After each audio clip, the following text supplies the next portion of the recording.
From the John DeVita Broadcast Center, welcome, ladies and gentlemen, to Paranormal Radio with Bob Trisek on the Windy City Hometown Entertainment Network on Monday, October the 19th, the year 2020.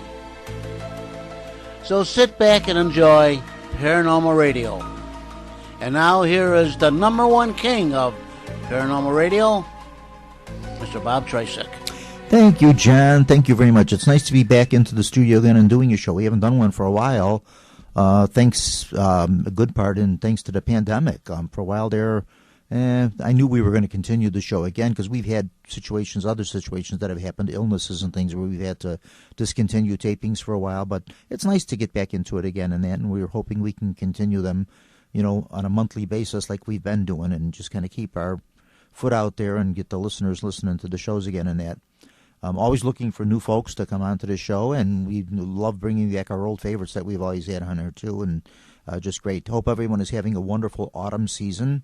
Weather now is starting to get a little autumny, and if you go out now and you see the trees and stuff like that, if you're out, you can see the trees are kind of like at their best right now.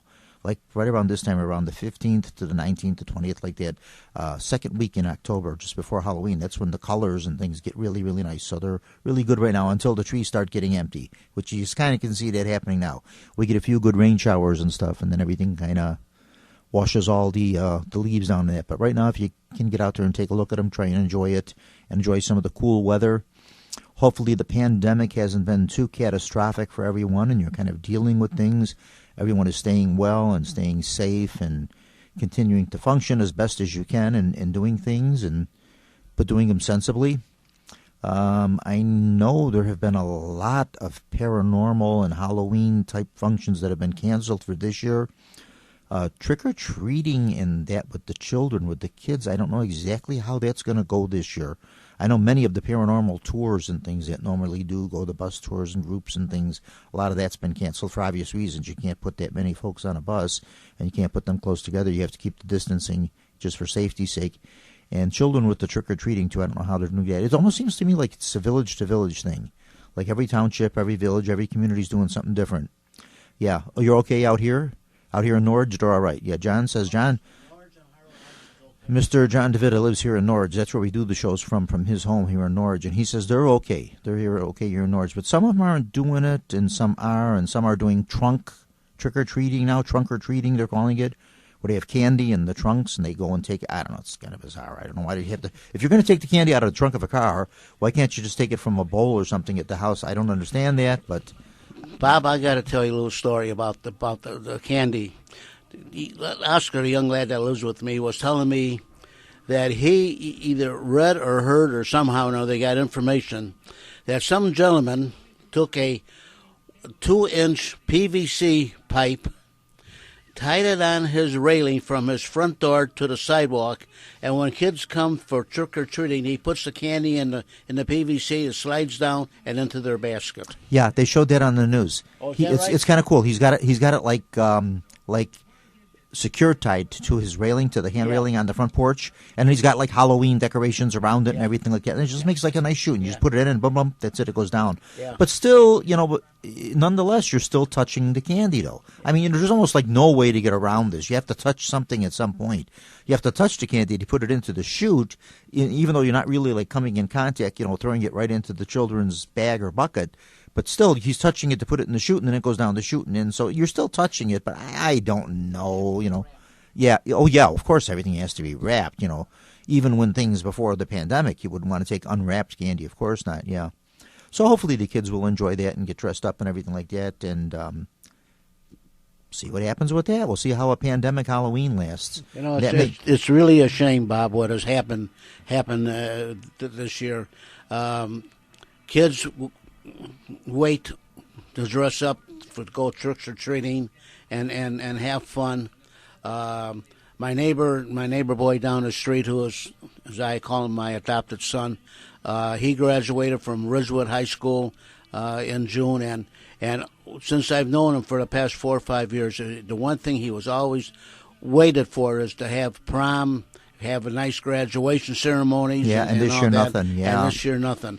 I have 2 nephews. Their sons were supposed to get. Well, they did get married, but it was not the marriage that they anticipated all their life. Yeah. And it's really a shame what has happened to the United States of America with this pandemic. Yeah, and it really even, is, yeah. And even today, when I was coming back from Wisconsin, I was listening to the radio, and in Wisconsin and Illinois and a lot of other states, that this virus is just exploding. It's just getting worse and worse every day.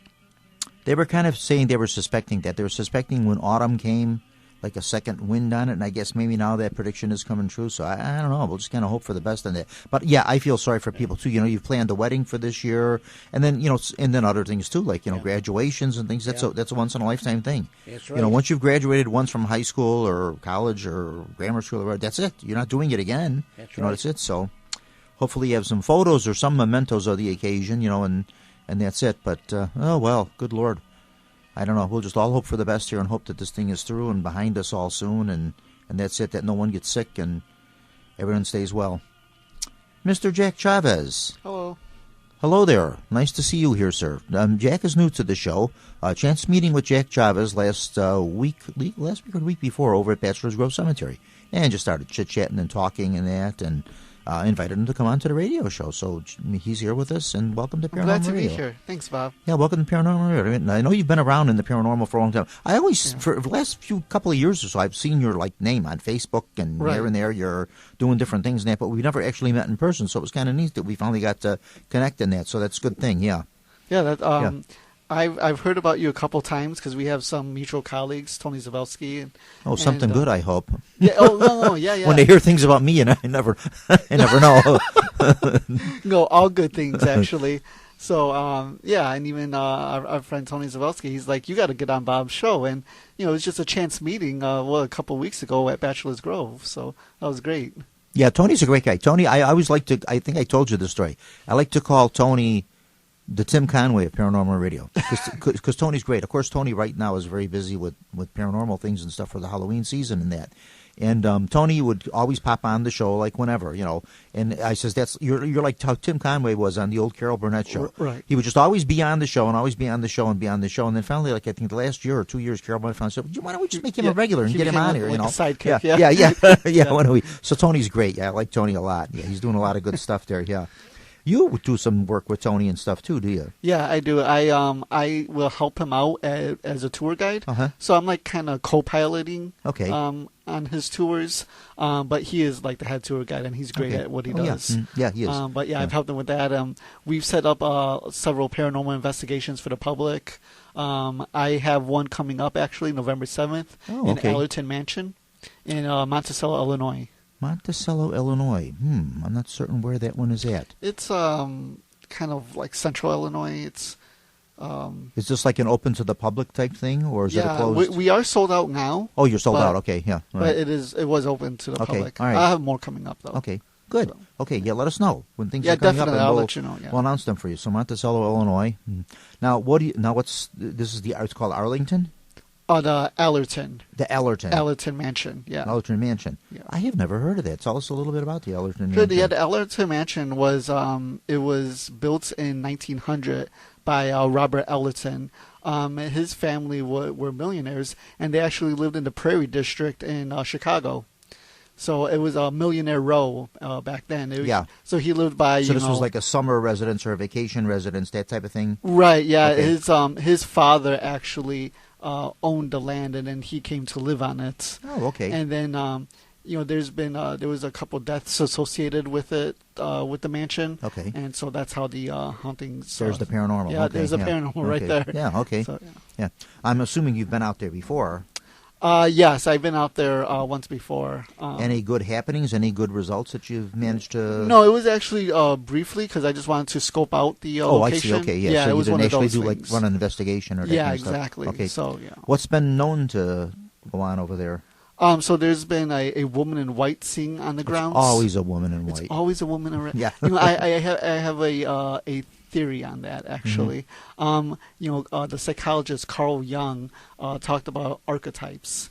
And I think what the woman in white is maybe she's a manifestation of one of these archetypes. Okay. You know, one of these ingrained symbols that we've had that, you know, gets passed down generation from generation. You know, there are several goddesses in mythology that are known as women in whites. Yeah.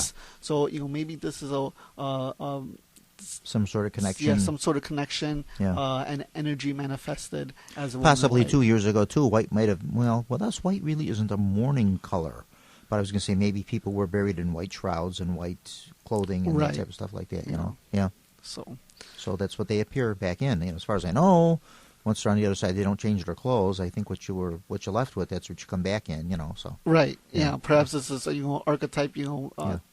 collecting you know, residual energy, Yeah. manifesting that way. So I don't know. yeah, but every haunting somewhere is a woman in white. Right. So we have a woman in white over there. We have what else we got going on at Arlington? You have, and what's interesting about the woman in white is that she's not only seeing inside the mansion, she's seeing on the grounds Okay, outside she, as well. So she makes the rounds. She gets around all over. Right, yeah, that's Or right, maybe yeah. there's two. Yeah, well, that is one of the theories, actually. Oh, That's- okay, yeah. yeah. Mhm. So, people hearing voices, whisperings, Okay. things of that nature. Okay, so all the yeah. usual Yeah, all the usual things that go bump in the night, so to exactly, speak. Yeah. Good. So, Okay, cool. Yeah. So you get nice results over there, hopefully, and that Hopefully, you're yeah. running the tour with this, and yeah. Yeah. Now, how many people are invited to this or on this tour? I should say. We have about 20 people. That's yeah. a good number. Yeah. That's a nice size. Not too Yeah. big, not too small. You know, it's a good Yeah, size. the lady working at the mansion. Oh, it's actually part of the University of Illinois. They own the the mansion. Okay, Correct. yeah. Yeah. Mhm. She said we could have up to 50 people, but okay. I wanted, you know, a limited number of people so everybody could enjoy and It's a little more controlled. You're not use so the- crowded. It won't right. get too noisy. they Yeah. could use, you know, EVPs and other Yeah. equipment. So Yeah, you that's know. good. That's a good idea. Yeah. Yeah. Good for you. So- Yeah, hopefully that will be successful, and you'll be running another one there too. Right. Now, what does something like this cost? Just so people are going to line this one up for the next time you do it. Sure. It was $40. Okay, 40. Yeah. And it's an overnight thing or a daytime thing, or This is 4 hours long, so it's from 10 p.m. to 1 a.m. so from 10 to 1 they're in there. Or is that 3 hours long? Yeah. But yeah, it's from 10 p.m. to 1 a.m. Yeah, that's 3 hours. Yeah. So, and $40. Okay. So. Okay. All right. Well, cool. Yeah. Yeah. That's most of the places now are charging Yeah. for the investigations. That once upon a time, you used to be able to just go in. Yeah, sure, go right ahead. Now most of them do charge some fees for this. Yeah, know. you actually, I haven't found a place that let us in for free. Oh, they're around. I'm sure, but Yeah. they're difficult to find. Yeah, though. but most people are looking for something out of it. What the heck? What am I going to say? Everybody's looking for something in their wallet. And what, I'm no different either. Of course, I like to do things and get paid Yeah. for them too. Sure, who don't? Yeah, naturally. Yeah. Okay, cool. Now, are you actually with a team or a group, or no? I'm You're not. just sort of freelance. Yeah, I freelance. Yeah, that's I'm kind of that way too. I don't like to actually join one group in particular.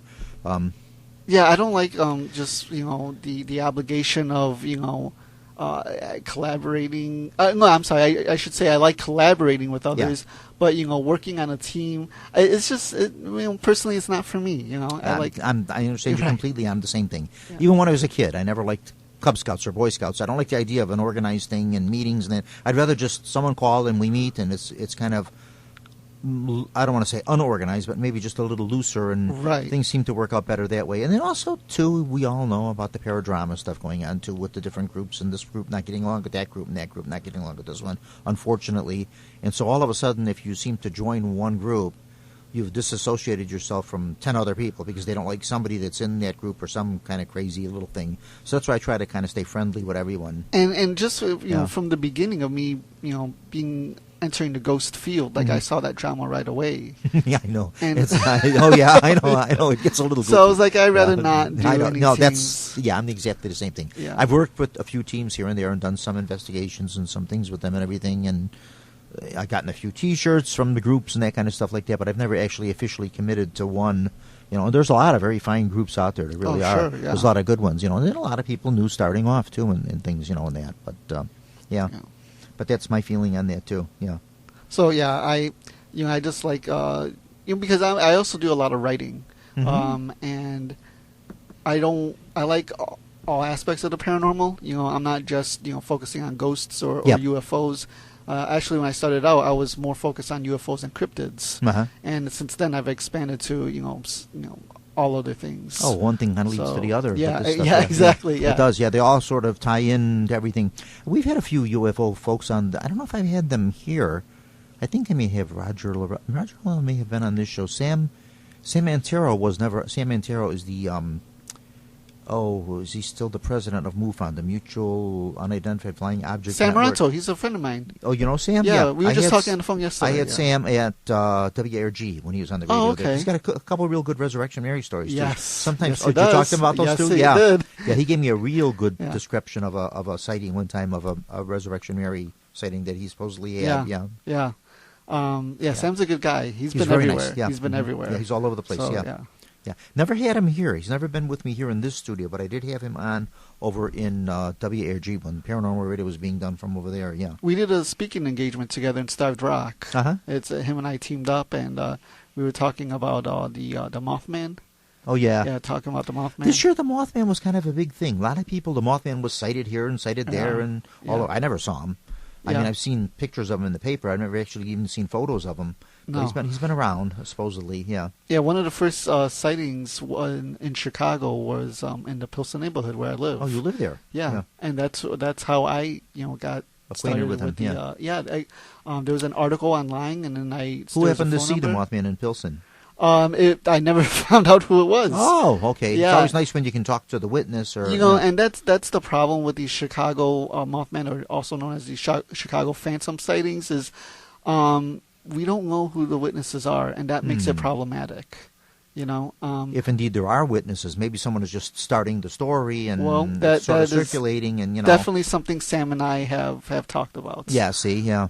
I did find one of the witnesses because there was an article online, and I kind of used context clues to find out where they were at, because it said that they were on a cigarette break. It's outside the bar, the Owl. So I was like, okay, well, if they're on a cigarette break, they probably work there. Why don't I drive up there, Logan Square? Look what you got to go through just to get a statement from a witness. Right. I know. See, what research. People think this is easy stuff. Oh, no. No. It's a lot of research goes into this. To get stories and to get credible witnesses and to get things. They said that that they cited it at 10 p.m. So I'm like, okay, on a Friday. So I was like, I'll go up there 10 p.m. on a Friday. I'll go inside, see if there's anybody. So I went up to a couple of the staff members, and I said, did you report? And they had no idea what I was talking about, right? Or didn't want to talk. Right. Well, and then I came across a man named John, and then I said, did you report the sighting? And he goes, yeah, that was me. And I go, do you have 5 minutes? I understand you're working, but do you have 5 minutes to talk? He was a bouncer there. Uh-huh. So we talked outside, and he told me his story. I took down notes, and since then, John has been interviewed on a couple times on the CW network. Oh, cool. He's been interviewed on Vice magazine. We'll have to get him on here one time too. If he'll do it, I'll have to see if we can get him on here. Yeah, I could contact him. Sure. Yeah. So, but besides John, there was another witness, Billy Benz. He cited Chicago Phantom in Cicero, Illinois.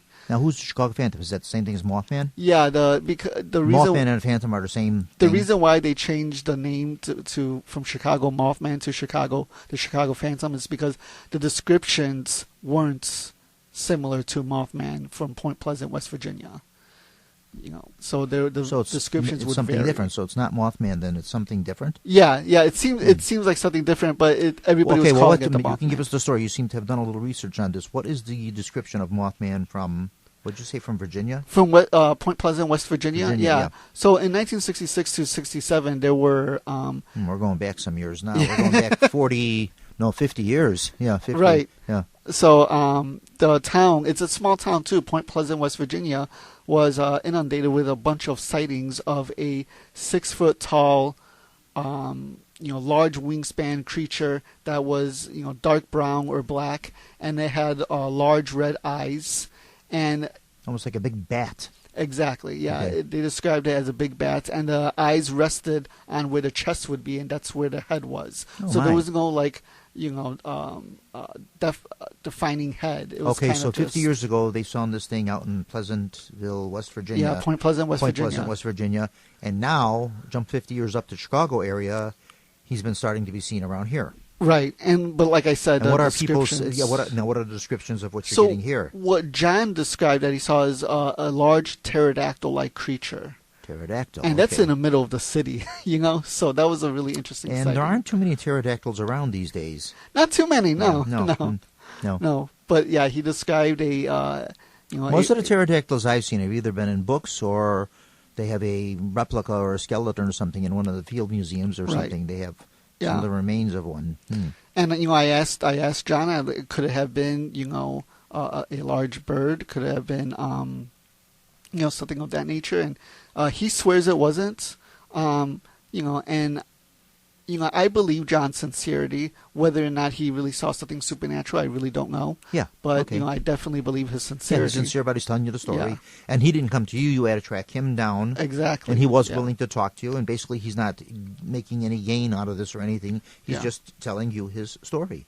You've asked him, and he's been kind enough to give you an interview, and he's basically just telling his story. And to me, that's a good witness. Those are people I like. Yeah, I like people like that. People that plain and simple have nothing to lose or gain by telling you their story, and they're relating what they've experienced, felt, seen, heard, whatever, and they're just telling it to you, and, this is what I've seen, so you believe me or you don't. And 9 out of 10 times I believe people like that. Yeah. I think what happens a lot in the paranormal is not so much hoaxing, but people believing what they saw, even if it really wasn't what they saw. True.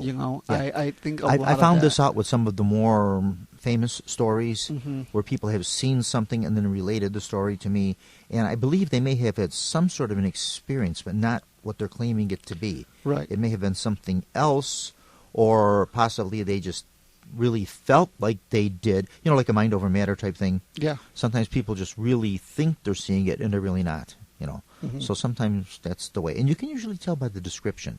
If they're very detailed with the descriptions and that kind of... But then again, too, some people just have a better mind for that kind of thing. Two people could see the same thing, and one person gives a real good description of it, and another person that's a little more vague. Right. Yeah. Yeah, that's prominent in the UFO field and the ghost field. Oh yeah. And again, it's interesting because I've done countless investigations, and I don't think when you're in the same room with somebody and they said that there's a shadow walking by or a cold spot, I don't believe that they're lying. They really believe that, but I think they might be misinterpreting what they're experiencing. I don't think necessarily that there is the energy of a dead person by them, but don't get me wrong, I do believe in the ghost phenomena and UFOs but as well. But then if they're really seeing something there, or if they are indeed really seeing something there and it's not that, what is it? I'm not sure. That is the question, right? Yeah. Yeah. And what also helps too is if more than one person, same thing. Right, that definitely does help. Yeah, two people, 3 people, 4 people, more than 4 are saying the same thing or experiencing the same, feeling the same thing in that same spot, that kind of thing like that. Something you want to maybe investigate a little more. Possibly onto something here. That's why I'm really interested in the science aspect of the paranormal and the psychological aspect of the paranormal. I think these two things are really important. Excuse me. I think they're really important. I wish Pete was here because he is getting into the science portion of the paranormal, and him and I had a long discussion about hertz and radio waves. And it was really fascinating. Yeah. I think he's really onto something. Pete is a real technical person. Yeah. Very much so. And quite honestly, a lot of what he says goes right over my head. I don't know what he's talking about. Yeah. But he knows what he's talking about. He's smart. Right. He's smart. But I don't get it. I don't know a lot of the terms and things he does in that. He's just really technical in that. But on a scientific thing, he's kind of on the money there. He's kind of working the same way. So I could see where the two of you might have a good connection. Yeah. Yeah. I wish he was more open about the work that he's doing because it's really important and stuff. And it is. And it's also very important to advance the field. Yeah. I'm very much concerned with and I say this over and over and over and over. Almost every time I do a show, and almost every time I meet with other people, we have these conversations. It comes up. I really would love to see the paranormal go into a credible field. Yeah. Where classes could be taught in the schools, and it could be something regulated with regulations, and it's legitimate. Right now, anybody with no qualifications or anything at all can go out basically like us. We can just go out and do paranormal investigations and everything, and that's fine, and it's okay. There's nothing wrong with that. But down the line, I would like to see this become, and I always use the example of chiropractors. How maybe 40 or 50 years ago, chiropractors were thought of as quack medicine. Right. What do? They just massage you or something. It's not really medicine. Now they're recognizing it as a medicine, and a doctor will recommend or prescribe that you see a chiropractor to help when you're having trouble with your muscles or with an accident and need something done. Same thing, I think the paranormal field will eventually go in that way. One thing that is sort of setting back the paranormal field are fakes and phonies, right, and things like things of that nature, and sensationalists. People see some of these things or get wind of some of the stuff that's going on, and then it's proven to be not true, a hoax in some way, and then other people say, see, that's why we're skeptical about this. Look at this. You guys want this to be a legitimate field. How can we take you seriously when this kind of stuff is going on? Right. There it is. So maybe the folks like you are the ones we need to put it into a more technical and a scientific, Well, you and I mentioned this before, or I mentioned this to you before, that it seems like so the paranormal draws in a lot of interesting characters, a lot of eccentrics, and it's almost as if the field itself, the phenomena, tries to divert attention away from itself by having all these eccentrics interested in it. That's a possibility. Yeah, that's a possibility. I don't like to exclude anybody from anything. I mean, you do find people in medicine that are a little out in left field there, too. You find that. But then sometimes these are the people that discover new things. Yeah. So we don't know. Yeah. But yeah, I could kind of see that, too. I could maybe see that where it does take the attention off of the seriousness of it and, sort of diverts attention away from what's true and what's not true, what's legitimate, what is credible, and what isn't, Yeah, there's a researcher, Dr. George Hansen. I brought him up to you before. He has spoken about this, and he did it in much more like scientific and psychological terms than I could. But I recommend his book, Trickster and the Paranormal. It's a fantastic book, and it's it's a hard look. Tricks in the Paranormal? Yes. So he sort of is like the Amazing Randy. He goes around and proves how some of these things are done and tells you what the trick is, how you can make something happen. Yeah, he's not entirely a skeptic. No. Yeah, he's. I think I come across that way. I really do. A lot of people now are starting to feel like I'm skeptical about this, and I'm not. Trust me, I believe in the paranormal 110% with all my heart. I've had too many things happen to just throw them off as coincidental, and that's what got me to investigating the paranormal more seriously in that. But the trouble is, like I say, I see so much out there that isn't legitimate that, and after a while, you've been in this a while, know what's, what's out there and what's not, so that much I can say about that, Yeah, and I've had the same issue of people saying, well, why are you in this if you're skeptical? It's like, it's not that I'm skeptical, but, you need to take hard looks at certain things. A good part of paranormal research is not proving that something's there, it's actually disproving it. Right. Well, yourself, when you, like you say, someone has seen a shadow figure or something, you go and you try to do all the logical reasoning and what could have actually caused this to happen. And then when you kind of come to the end of the road, well, was it lightning? Was it an electrical thing? Was it something with the sunlight hitting it at a certain time of the day? All these kind of crazy things. And then when you run to the end of the road and you have no explanation for why this is happening, bingo, we actually do have something here of the paranormal. Right. So in a sense, a good portion of paranormal research is disproving things. Yeah, really. It might sound crazy, but it's actually disproving it. Right. You mentioned that you would like to see this become a legitimate field. Yeah. I do too. It would have to be under science, though. Oh yeah, definitely. It would have to be. Yeah, like parapsychology. I think I really wish more paranormal researchers would do their research in physics and chemistry and biology, and I think these fields are really important. Well, another part too with paranormal research is the secretness of it. Everybody thinks they're onto something that's this great discovery, and it should be kept secret to them only and not shared with the world. Yeah. Because someone's going to get wind of this and they're going to take credit for my big discovery here. And I think that's what happens with a lot of that too. Yeah, well, that's the issue that we're having with the Chicago Phantom thing, because a lot of the reports are submitted to one website, and I know the person. So that website has like a monopoly on it, and no one else seems to be getting the stories. And they have stated that they refuse to, give out any names or anything like that, which is understandable because but you know what, they got him, and you managed to come in contact with one. You did a lot to get a hold of that person, but you did it, so it's possible to do. I mean, you can do it, Yeah, and, but there needs to be some level of transparency. We need to work together in order to. Yeah, that's exactly my point. Working together. Yeah, working together. Even though I am freelance, I do collaborate a lot with people because it's important. It is field. very much so. We need to compare notes, etc. So. Yeah, I agree. Yeah. Like I said, I wish Pete was here because I want to talk to him about, some of the work that he was doing with, radio waves and hertz. And for a while, Pete was doing a paranormal radio thing too. He was doing Bachelor's Grove radio.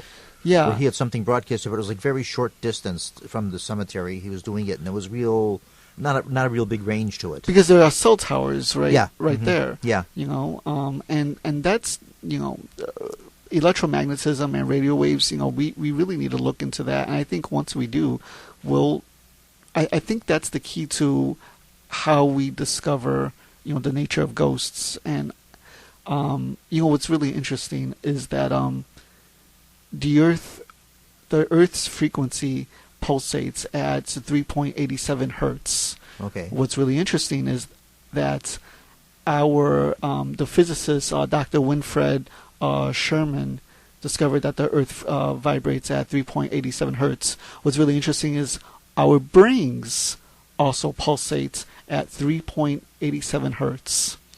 Now, that's a lot of hertz. Yeah. So there might be some connection between the brain waves when and those things aligned. Yeah. You can establish some sort of connection with your environment. There's a researcher named Dr. Jack Hunter. He's out in the UK, and he formed a subfield of the paranormal called paraanthropology, which combines anthropology and the paranormal. And he wrote a book called Greening the Paranormal, where he talks a little bit about this. Okay. So environment. It's possible when these two things connect, the Earth and the person's brainwaves, boom, maybe that's when things are revealed and visible and seen. Right. Yeah. And maybe that's something we're not realizing, that's why certain people are seeing and experiencing certain things and other people don't. Yeah. And, when those are aligned, the studies have shown that we're in a more relaxed states.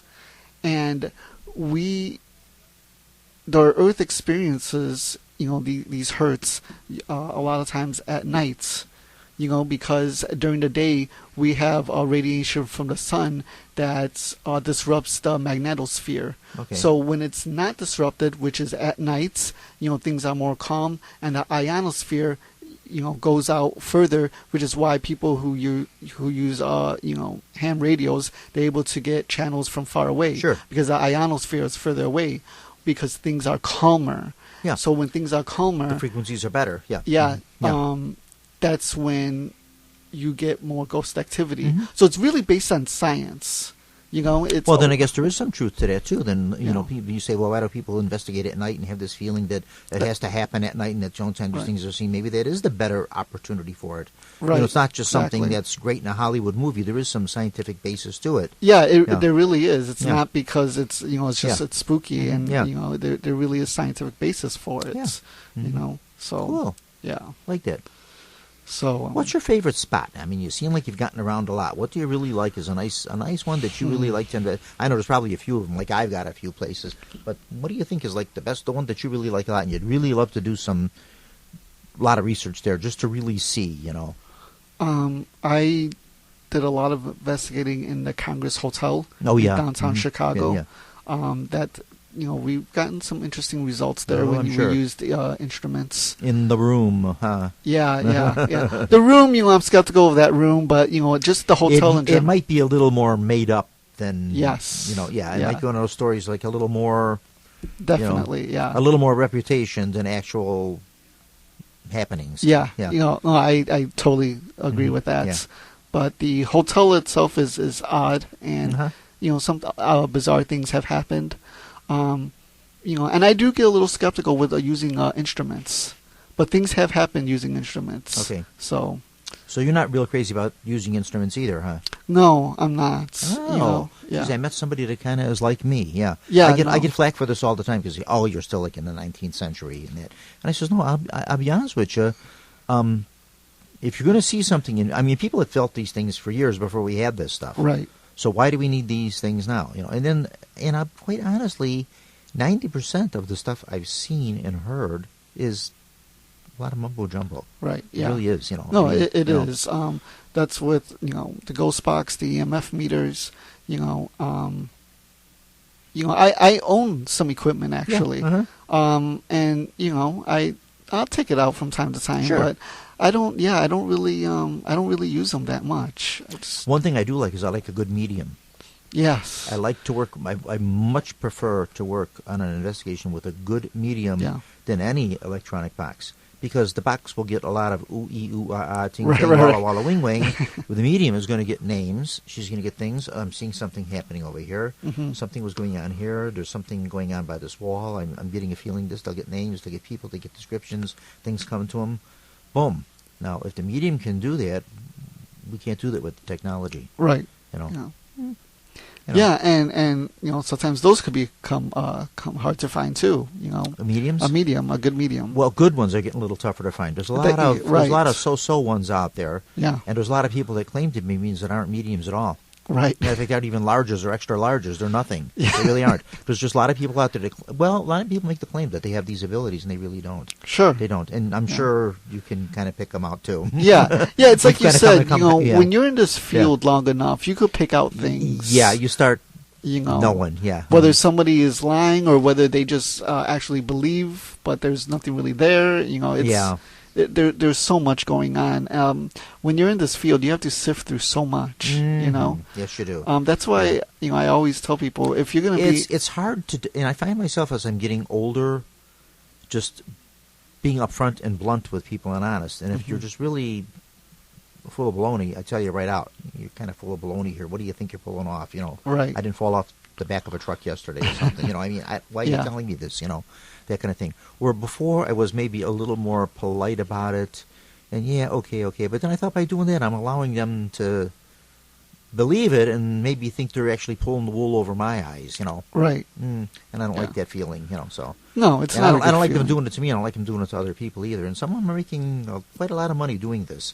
Yeah, it's a shame. It is. It really is a shame. And there again, setting the field back. Yeah, exactly. And I don't know if this will become an established field, but I that's why I'm in it. I really want to, and my knowledge of psychology and science is not the best. Well, but I try to make my contribution. I try to make my contributions and sure. Write when I can, and maybe future generation. And let me say that I think that's really important in this field is jotting down your experiences and your ideas. Because you can only retain so much memory. Yeah. And you think you're going to remember the situation or something, and you don't. After a while, you fade it.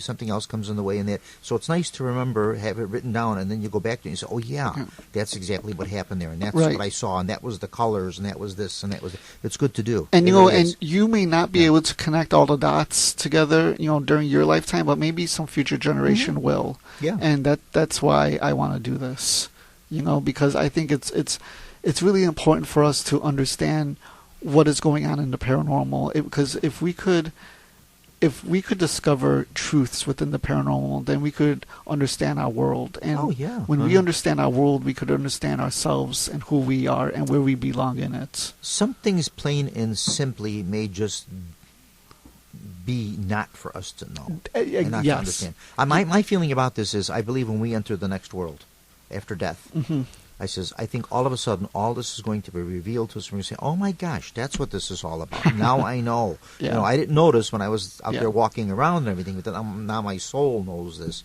Now I know. it becomes revealed to you, and all of a sudden, like the tree of knowledge or something, all of a sudden, you get all this knowledge, and all these things become clear to you, So it may be something for the other realm, not for here, Yeah. Here we get a little taste of it, here and there and everything, just to let us know what's out there. Definitely. From all the aspects of the paranormal, we're not going to, I don't think we're meant to know all of them. No, we're not. No. But we could certainly try. Yeah. And I think trying is what There's counts. reasons for it. Some things are heard, some things are seen, some things are felt for reasons. If not, they would keep themselves away from us, and they wouldn't make connections with us. Mm-hmm. They wouldn't try to outreach to us, And that's another thing I have trouble with, too, is when people say with these, with some of the recordings. Now, I see it here again, I sound like I'm really coming down on these bad and everything. No. And they're not. Not all the EVP recordings and everything Right. you've heard are bad. And there are some good ones out there. Sure. But trust me on this, they're few and far between. Yeah. Most of them, it's like, you know how they sound. And, Right. you got to hear it. Did you just hear it? It said this. It said that. It said. And then I'll say, well, no, wait, if it's saying this and it's doing that and everything, and these people are taking the trouble to reach to us from the other world or from wherever they happen to be doing, why aren't they doing it in a way that we're capable of understanding it? Right. Well, and then there's theories about this, because in the other world they speak in a different frequency, and they use a different language, and we can't understand it. But then why, and again, do we every now and then get a word here or a word there or something, So I just don't buy the whole thing. And then why can a medium get all these things clearly, and you can't do it with this, So it's a little controversial. Yeah. I don't know. No, I agree. It's. I mean, I sound really skeptical on that, and I know I come into a lot of that with different teams and things about using the boxes and using the thing and that. But and then again too, I think a lot of people really want to get the self gratification and have the evidence, and they're hearing things that really aren't there. Right. They're really not. Yeah. And then the other thing is, you have to have that trained ear. If your ear isn't trained, you aren't going to hear it. Yeah, but now if you're going to be presenting this to the public as evidence of the paranormal existing, don't you think that most people are going to want to understand it? Yeah. Yeah. Yeah. I mean, a lot of people ask me. I've been on a few podcasts, and usually they ask me, what experiences have you had that brought you into the paranormal? I actually have not had an experience. Okay. No, I have not had an experience. Well, there's another real big ghost hunter that never had a paranormal experience, never saw a ghost, and that was Richard Crowe. Yeah. Richard Crowe never in his life saw a ghost. Yeah. Yeah, he investigated. He actually started the ball rolling with a lot of the paranormal. Right. Others were doing it before him, but in the area here anyway, I think he really was like a pioneer of it. Yeah, and he was. He never actually saw anything. Yeah. Yeah. Yeah, and I there's it's really interesting for somebody like Richard Crowe to say that I haven't had an experience. Yeah. I met him. Oh yeah. Just shortly before he passed away. Yeah. I went to his wake actually. Yeah. But yeah, you don't have to have an experience to be in this field. No. Mm-mm. You could just acknowledge that something odd is going on here, and it needs to be looked at. You may be doing investigations, doing research, doing studies, doing locations for 25, 30, 40 years, whatever, your whole life. You may never get anything. Yeah. You may get something. Maybe you'll get that one good thing, and that once in a lifetime, as they say, and that. For somebody to go out there and say, yeah, I'm getting something every week, or I can guarantee results. How can you guarantee results? I know somebody who actually says that all the time. I know, and we might be talking about the same person. It's terrible. Yeah. How could you do this? And how can you mislead the public this way and say you can guarantee results? So then, in other words, you're capable of conjuring things at will. Right. I don't know. I'm not buying that. No. I don't know. Everybody to their own, What am I going to say about that? Yeah. Yeah, I understand. I was watching one of the shows. I like you. You're honest. You're genuine. I like you. I do. I was listening to one of the shows where Pete was on here, and Pete was talking about the tours, and he was upset about the tours and how things are advertised and stuff. Then he goes and he gets involved in one. Then, you're right. I told him about that. I said, you big, what? But here's the thing, when I was listening to this, the thing is, I don't expect everyone, that to have a passion for this field like I do or like you do. Yeah. they just want it for entertainment, and you know Sure. what, that's Yeah. okay. That's especially fine. this time of year. Yeah. This time of year, you get everybody loves the supernatural and the paranormal for the month People of want to October bring for their Halloween. kids. Yeah, it's and maybe someone will actually get the bug for this and actually say, this is something I want to do. This isn't just an October That's what thing. happened to me. This isn't just a Halloween thing, Yeah. and so, and you take it a step further. Yeah. That kind of thing. And that's great. Same thing too with watching the TV shows and things like that. Someone may watch one of these shows, one of these hour Exactly. shows or whatever like that and say, this is These something terrible I'd like to do. shows, yeah. I'd like to maybe take this a little more seriously, and nothing, and so it does. So it does have its good. It does. It really, it really does. And Yeah. I get what people say about, the critiques about some of these things. I totally get it. Sure. I'm not in the paranormal for entertainment. Well, I should say for purely entertainment, but Yeah. I do like for example, these investigations that I host. I know these people don't have a passion for the paranormal. They want a night of It's a fun. night out. It's a night of exactly right. Yeah. And that's, when I was younger, it would frustrate me a lot. But as I'm getting older, I get it. I get it. People just want to have fun sometimes too. Nothing wrong with that. There isn't. Nothing There wrong with really that. isn't. And out of a group of maybe 20 or 25 or 15 or whatever like that, if you do get one or two that may be a little more serious into it, fine. Sure. It's done its job. For Yeah. those kind of things, Yeah. my critique with people who host these events Yeah. is when they try to create these false phenomena. Oh. Because there are some people. I could tell you about seances where quarters are dropped on the floor Yeah. to make a sound and make a noise. Yeah. I'm just all kind of little tricks that are Things like that Yeah, is yeah, still mhm, frustrating yeah, to yeah. me. It's like, come on. Harry Houdini said it best many, many years ago. Harry Houdini was great, especially during the heyday in the 20s when this stuff was really, and there were a lot of people out there making a lot of money debunking or defrauding the public. Mm-hmm. And he, of course, put up, I think, something like a $25,000 prize for anybody that could have actual proof of something of the paranormal existing. But then the thing was, he would go to a lot of different mediums and seances and Right. things, and contacting his mother's spirit after she passed away and different things and that. And one very pricey New York medium that was very well known I know the story. Yeah. Go ahead. about the Yeah. language. Yes. Yeah. Yeah. The mother came in, and the mother's talking away and everything, and she's speaking and everything and all this. And after Harry Houdini just went along with the whole thing when it was all over. He says, okay, fine and everything. You did your research and know a lot of facts about my mother, but the trouble is, my mother never spoke English in all her life. She spoke Hungarian. Oh, didn't miss a beat. In the next world, they all speak English. Yeah. Right. So it's nice to know that in the next world, English is the choice, Yeah. language of the spirits. So Right. what am I going to say? Yeah. There's where I heard that story from. There was this he's a magician, Jacob Mayfield. And he's a magician in Chicago. Do you know him? I don't. Oh, no. okay. Yeah, I heard it from. I know of him, but I don't know him. Let and me put he it that way. He Yeah. puts on these seances in a speakeasy in Chicago. Yeah. And so I was listening. I was listening to him talk, and he told that story, and I love that Have you ever story. attended any of his seances? No, I You haven't? Okay. No. We'll have to go one time. Yeah, We'll he's have a to good go. guy. Yeah, we'll have to go. But We'll man. go in disguise. I don't know who. Right. Well, nobody knows me. I could get away with it, but Right. yeah. Something really interesting was said was that that yes, Houdini was a debunker, but he probably was a debunker because he was so interested in the field. Oh yeah. And I think that's a lot of people that debunk. I think he was so interested in the field, and he was not so much concerned about financial gain. Although he had that. I mean, he was a top-notch performer. Yeah. He made a lot of money. He didn't have to worry about it. Right. But I think he was concerned that so many other people were making money and defrauding the public. Yeah. Frauding. It's just frauds. Plain Yeah. and simple. That's all they were.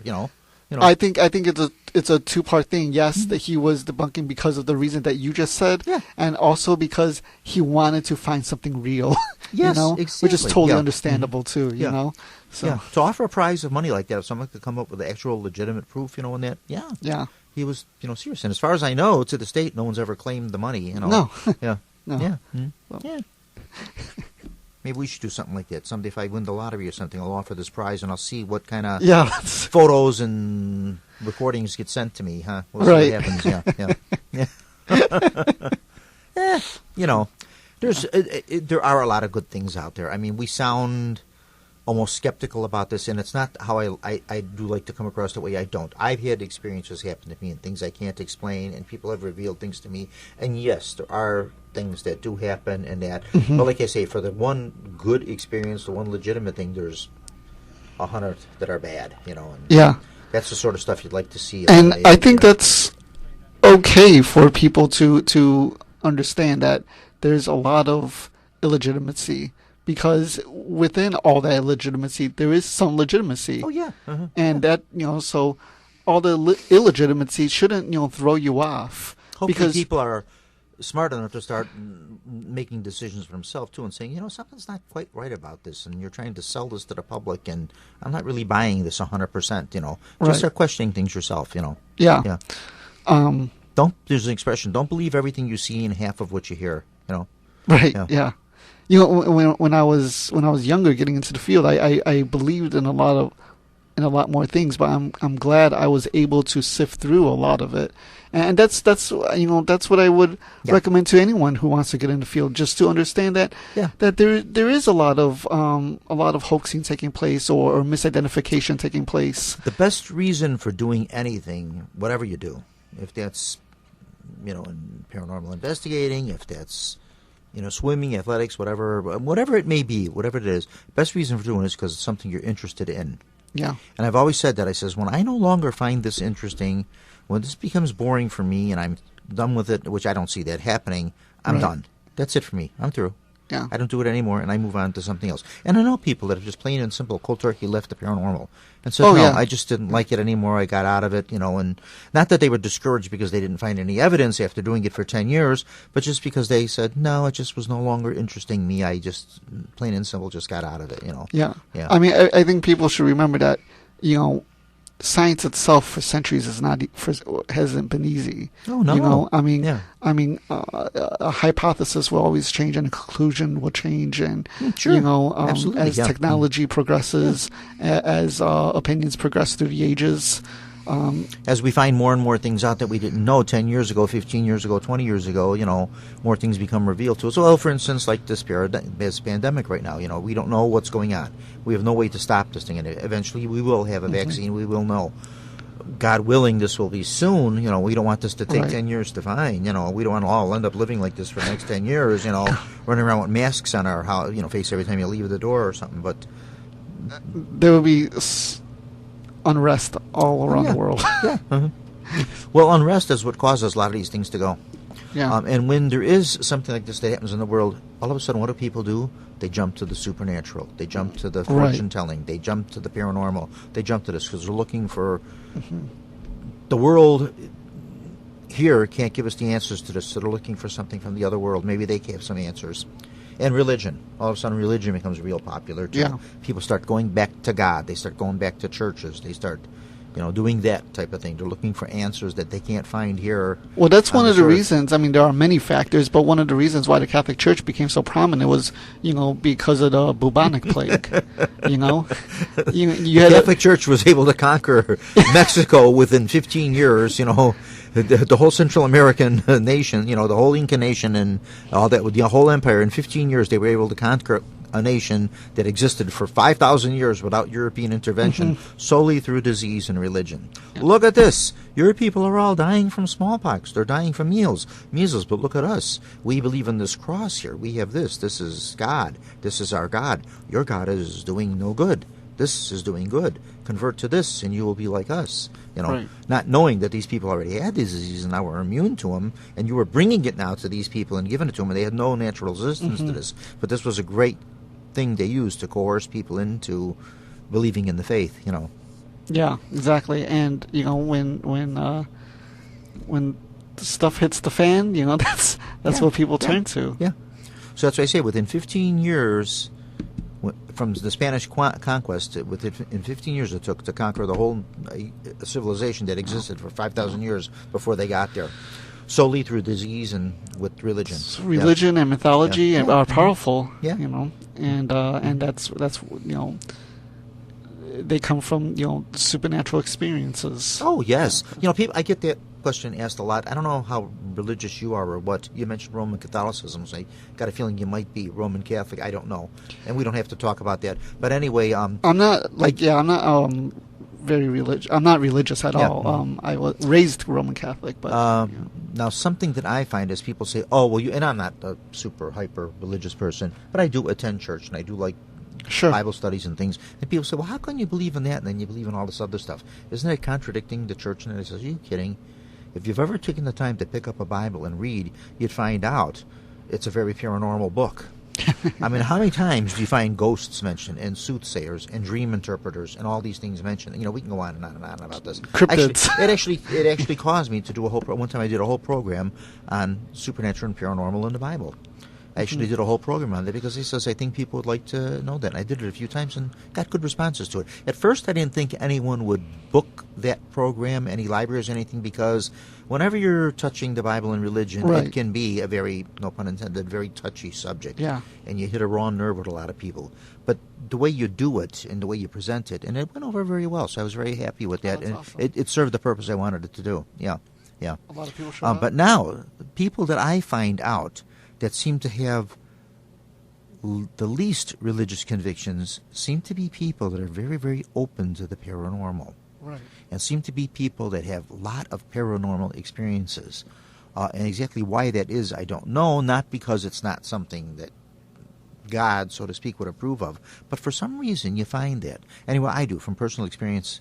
People that have maybe, they're not real big into the God thing and into the religion thing and into, church going and that kind of stuff like that. They seem to be much more receptive and open to paranormal and seem to be the people that things happen to. They have experiences. Well, I mean, it's just an observation that I've made. Yeah, it's a universal phenomenon. Yeah. Mm-hmm. I mean, I mean, the paranormal doesn't take into account, your religious beliefs or your lack thereof. No. It's going to happen regardless. Yeah, but many people believe oh, no.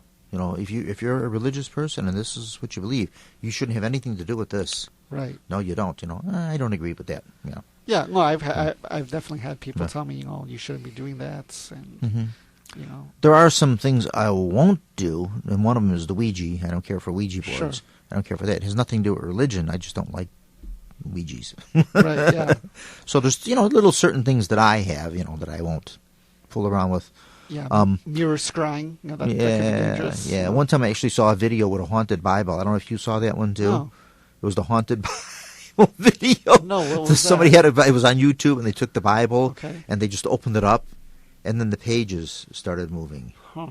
And this Bible is haunted because the pages move. And I said, well, gee, don't you think there's like a little fan or a breeze or something coming through that's blowing these pages around like this? I thought, this is so easy to debunk, I can't believe. And then I looked at it and I said, how many views did this guy get on this? Son of a gun, if people weren't looking at this haunted Bible, Wow.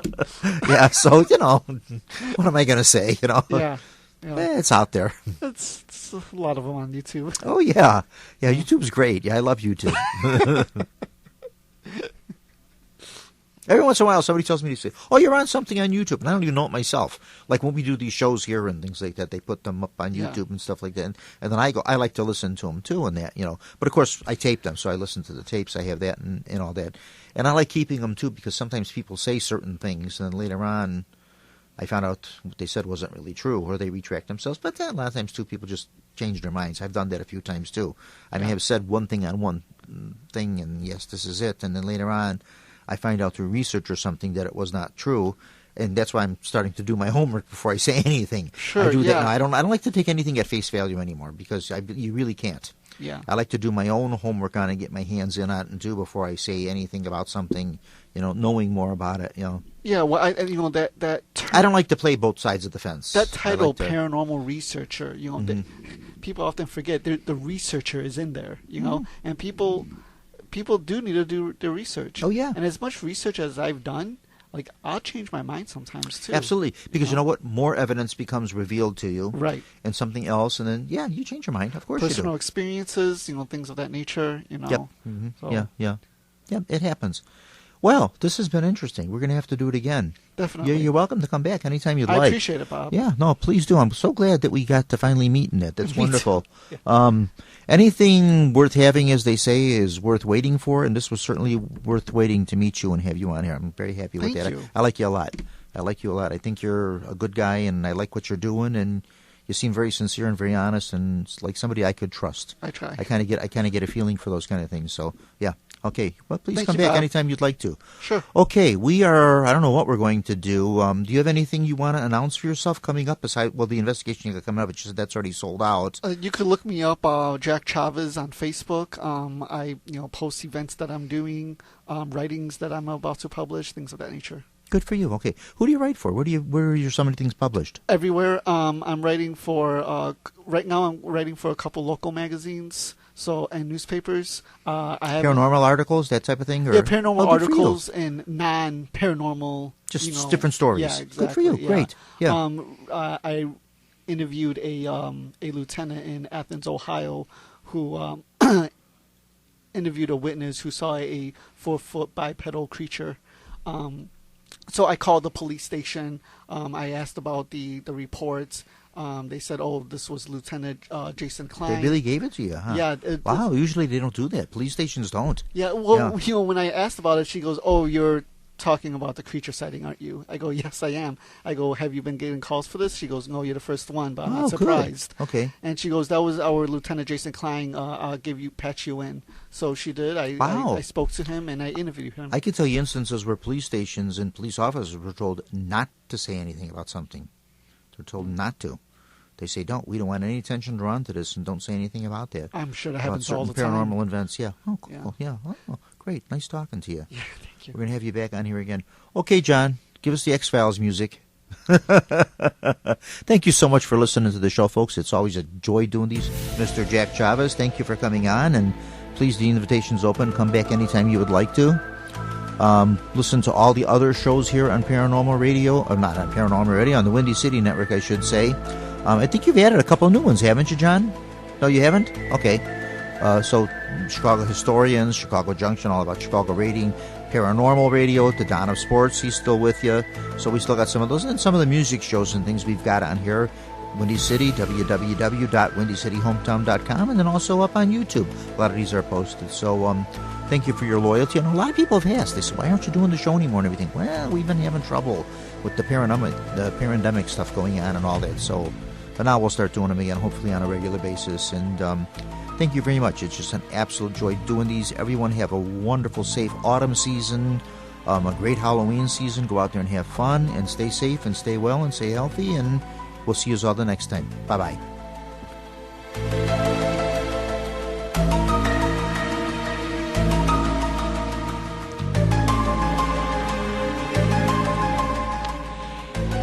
You have been listening to Paranormal Radio with Bob Teresic from the John DeVita Broadcast Center on the Windy City Hometown Entertainment Network. Paranormal Radio was directed by John DeVita, and our executive producer of Windy City Hometown Entertainment Network is Mr. John Chikanda. This broadcast was pre-recorded on Monday, October the 19th, and the year is 2020. Until next time, friends, please be safe, and thanks for listening.